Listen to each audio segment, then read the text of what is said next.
and it just looks so much better than the original Switch. Listen to this click. Very nice, silky smooth. It looks so uncomfortable. This thing is expensive. Welcome back to Re-Review, where we watch all the reviews so you don't have to. Today we're diving deep into the Nintendo Switch 2, the long-awaited successor that's got everyone talking.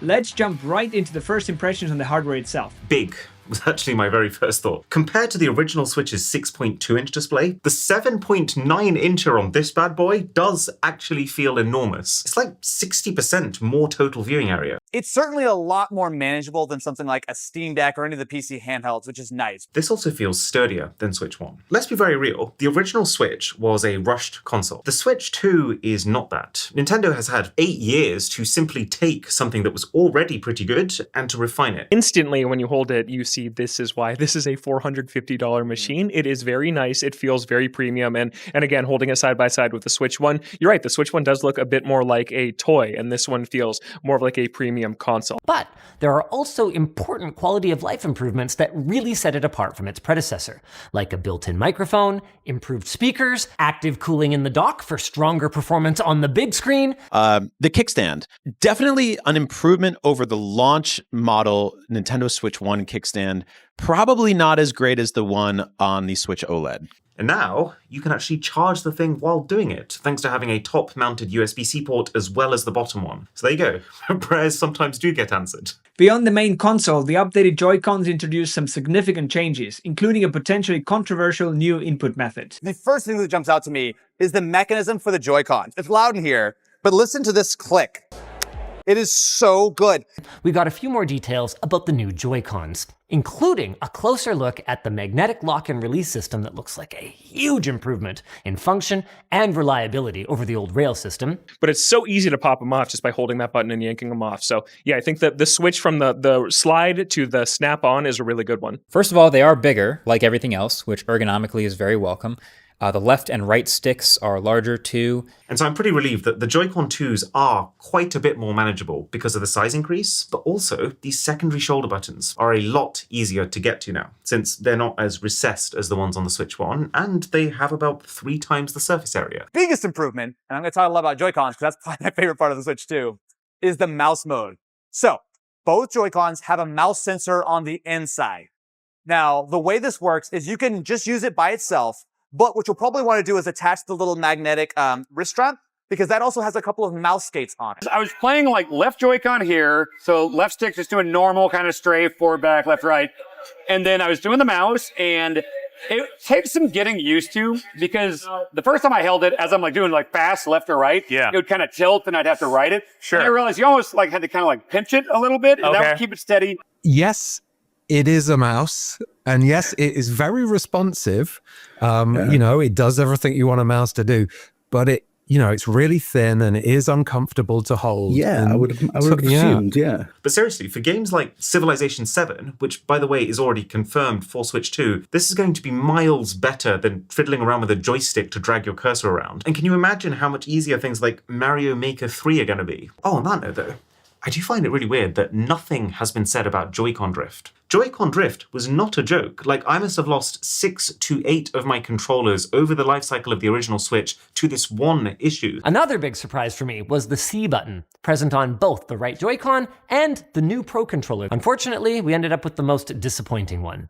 It's a chat button.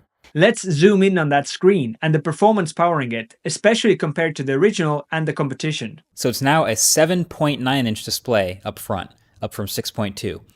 And this is still an LCD, but it's now a 1080p variable refresh rate LCD that gets up to 120 Hertz. And it just looks so much better than the original Switch. No OLED model, just LCD at launch. But we did a side-by-side with my OLED that I have now of the Switch 1 and the Switch 2, and the Switch 2 looked really, really nice. Mario Kart, the colors were popping, and I don't think that people are really going to miss the OLED as much as we were worried. The Switch 2 also has a 120 Hertz variable refresh rate, which on the face of it sounds kind of pointless. But the thing is, it gives developers choice. Because the refresh rate is variable, it means that they can choose to make their games run at an ultra smooth 120 frames per second. Or if they were making a massive 3D world that they know the Switch 2 is only going to be able to play at 30 frames per second anyway, they could actually just lock the frame rate of the screen to 30 Hertz to save battery. If I was to take a guess, I would say we're certainly below something like Series S or Series X with PS5 performance, but it does feel like it is a step up over what you're going to get on the Steam Deck, at least when you're in docked mode. And especially when it comes to AI upscaling.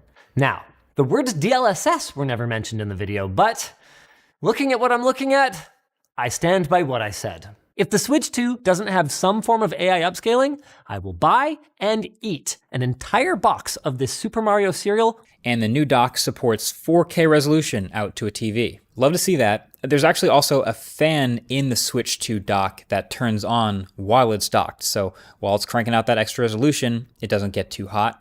Then every time they showed us a third-party game, it looked ropey. Elden Ring looked rough. It did look a bit rough compared to the PS5 one. Split Fiction looked really rough. It looked like it was running on low. Hardware upgrades are great, but they need a software to match.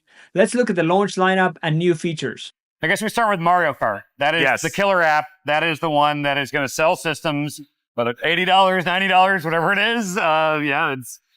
It looks gorgeous. It looks incredible, which Feels like most of the extra power that we now have because of this new Switch has actually been put towards world design. It's the ability to have 24 races instead of 12, the ability to seamlessly transition from map to map with no loading screens, and the ability to have much bigger maps where you can just yeet yourself off the beaten track and go wherever your heart pleases. I think Donkey Kong Bonanza looked really, really good. this is not a Mario game with Donkey Kong, Inserted into it. Exactly. You got a jump button, and then all three other face buttons are different smashes. You are digging. It's like Red Faction style, making tunnels and stuff. Yeah. We got to play Metroid Prime 4 with pointer controls and stick controls and seamlessly take the Joy-Con, place it down sideways on the table, and a little reticle immediately popped up on the screen, and you just instantly jumped into mouse control. By default, the vast majority, not all, but the vast majority of Switch 1 games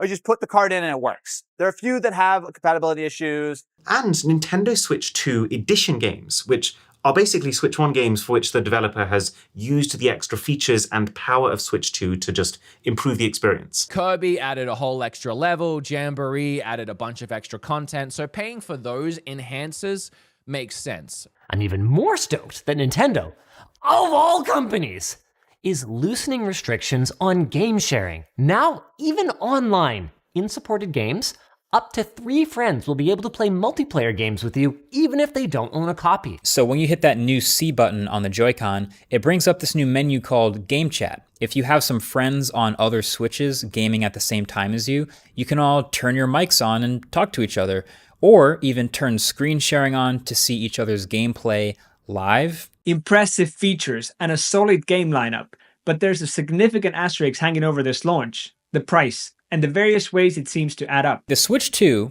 is going to start off at $449 in the US.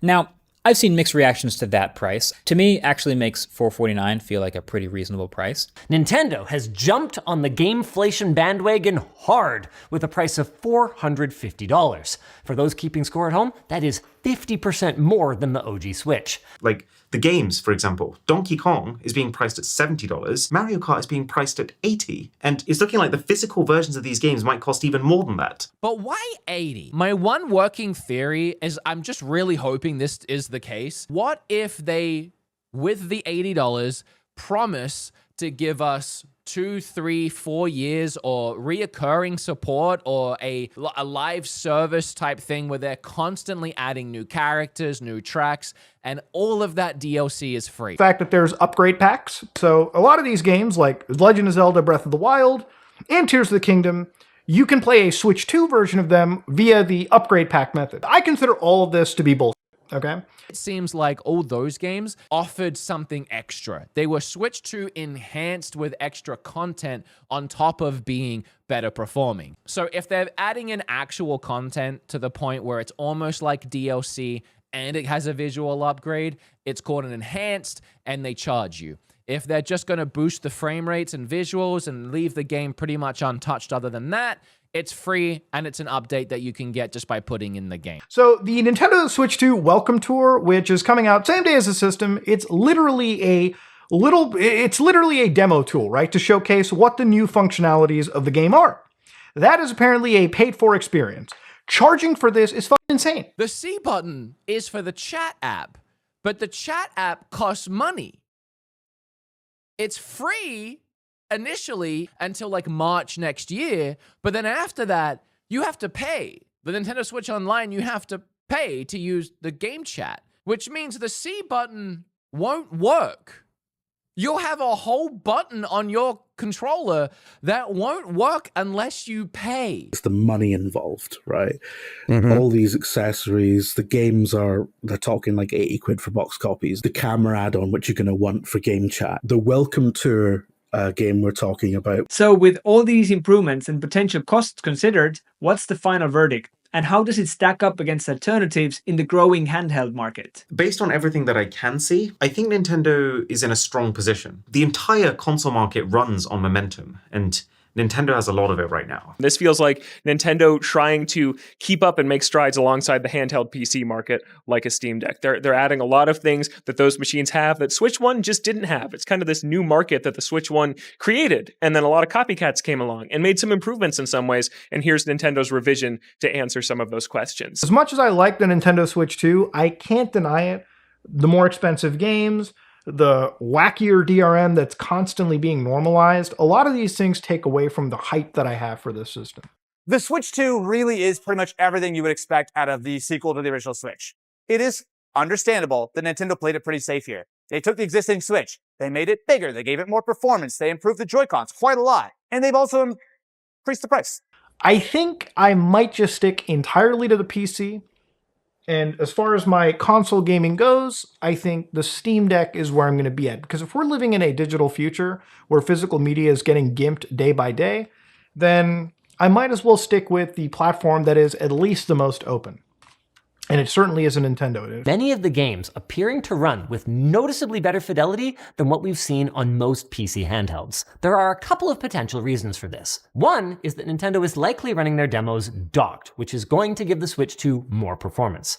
And the other is that Nvidia, the provider of the Switch 2's GPU, just plain knows what they're doing. The Switch 2 seems pretty sweet. Not gonna lie, I really like it. There's a reason the original Switch was one of the best selling consoles of all time. It was well priced, great form factor, very versatile. And so I could see a lot of people not springing to purchase this right away, waiting until there are games that they absolutely have to play. But then there will also be plenty of people who will buy this console at launch and who will be able to immediately feel why the thing is worth more. And since it also completely encompasses the functionality of the original Switch 1, can hopefully recoup at least $100 of the cost by selling theirs. Overall, the Switch 2 presents itself as a technically impressive and premium successor, addressing key weaknesses of the original like the build quality, screen resolution, and offering potentially much higher performance thanks to NVIDIA internals and features like variable refresh rate.